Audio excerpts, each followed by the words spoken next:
To start, we need to grasp what mental health entails. It's a term we hear frequently, but may not fully comprehend. Drawing from Russ Harris's book, The Happiness Trap, mental health isn't simply the absence of mental illness. Instead, it's a spectrum that moves between flourishing and struggling. We all navigate this spectrum, and our position on it can change over time due to various factors. Just as we acknowledge the importance of physical health, it's crucial to recognize that our mental health requires equal attention. It's an essential element of our overall well-being and significantly impacts how we think, feel, and act. Now, you might be wondering, what does it mean to be mentally healthy? Well, it's not about being happy all the time. Mental health involves the ability to handle life's stresses, work productively, make meaningful contributions to the community, and realize one's own potential. In the Huberman Lab guest series, Dr. Paul Conti further explores this concept. He emphasizes that understanding your own mental health is the first step towards improving it. This understanding goes beyond recognizing the presence or absence of a mental disorder. It's about comprehending your emotions, thoughts, behaviors, and how they interact with each other and your environment. A key component of this process is self-awareness. It's about being in tune with your own mental state and recognizing when you're flourishing and when you're struggling. It's about acknowledging your feelings without judgment, understanding your thought patterns, and being aware of how you respond to stress and adversity. But here's the thing, self-awareness is not an end in itself. It's a tool that can help us navigate the mental health spectrum more effectively. It allows us to identify areas where we might need support and to seek help when necessary. So the question emerges, how do you assess your own mental health? It's a complex question, but don't worry, we're going to dive into that in the next segment. Stay tuned. Determining your mental health is a personal and ongoing journey. As we navigate through life, it becomes crucial to regularly check in with our mental state, much like we would with our physical health. Dr. Paul Conti, a renowned psychiatrist, offers some insightful guidelines to help us on this journey. The first point he emphasizes is the importance of self-reflection. This involves taking a step back to examine our emotions, thoughts, and behaviors. Are you constantly feeling anxious, irritable, or sad? Are you having difficulty sleeping or maintaining relationships? If these issues persist, it may be time to take a closer look at your mental health. Dr. Conti also underscores the value of seeking professional help. If you're struggling with a persistent problem, don't hesitate to reach out to a therapist or counselor. These professionals can provide the guidance and support you need to navigate through your struggles. Another crucial aspect to consider is your coping mechanisms. How do you deal with stress or adversity? Do you resort to negative habits such as excessive drinking or avoidance? Or do you engage in healthy practices like exercise, meditation, or talking things out with a friend? Evaluating these coping strategies can give you a clearer picture of your mental well-being. Dr. Conti also highlights the importance of building a strong support network. Surrounding yourself with friends and family who provide emotional support can make a significant difference in your mental health.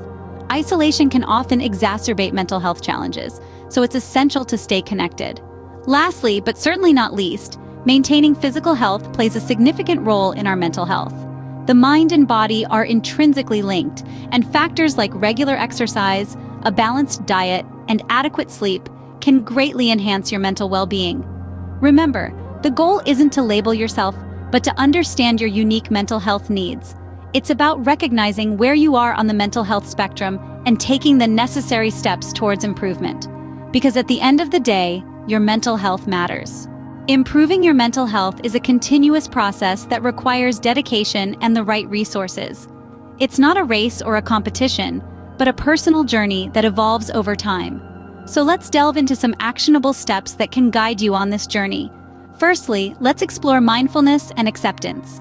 This concept, introduced in Russ Harris's book, The Happiness Trap, is part of acceptance and commitment therapy, or ACT for short. It's about learning to accept your thoughts and feelings without judgment, instead of trying to suppress them or fight them off. It's about observing your thoughts as they come and go, like watching clouds drift across the sky. This approach helps you to distance yourself from negative thought patterns and to respond rather than react to challenging situations. Next, we have therapy.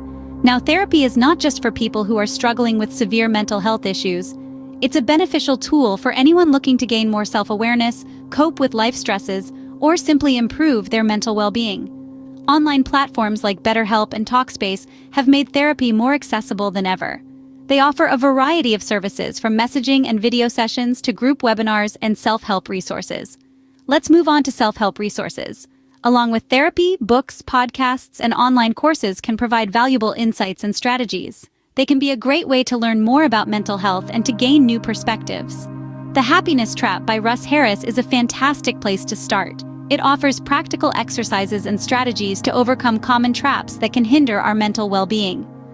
In some cases, medication and medical interventions may be necessary. It's important to remember that there's no shame in needing medication for mental health. Just like we take medicine for physical ailments, medication for mental health issues can be a crucial part of the treatment plan. However, always consult a healthcare professional for guidance. They can help you understand the benefits and potential side effects and monitor your progress. Lastly, maintaining a healthy lifestyle can significantly impact your mental well-being. Regular exercise, a balanced diet, and sufficient sleep are all essential for mental health. Exercise releases endorphins, the body's natural mood boosters. A balanced diet provides the nutrients your brain needs to function optimally, and sufficient sleep is crucial for cognitive functions and emotional regulation. So, there you have it. These are just some of the strategies that can help improve your mental health. Remember, there's no one-size-fits-all solution. What works for one person may not work for another.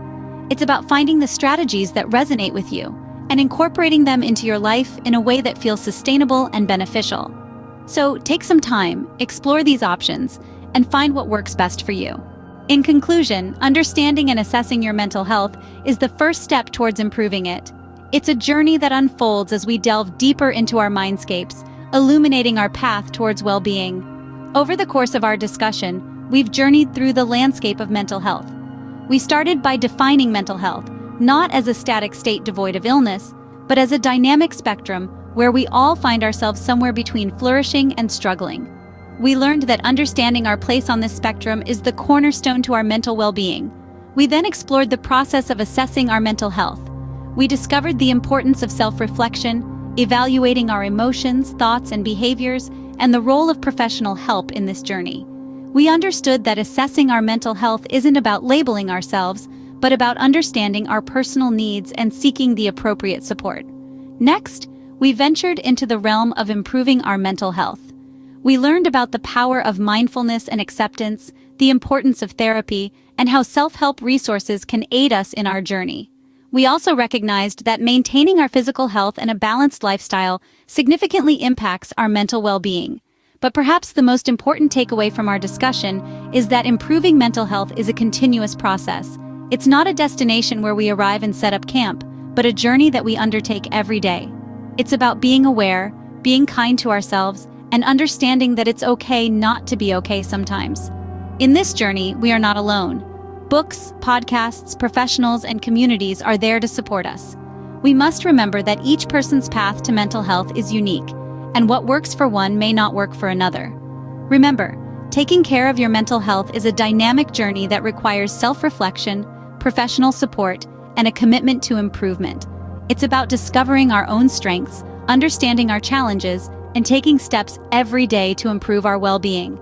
Let's embark on this journey together, with courage, compassion, and the conviction that we can always move towards a healthier state of mind.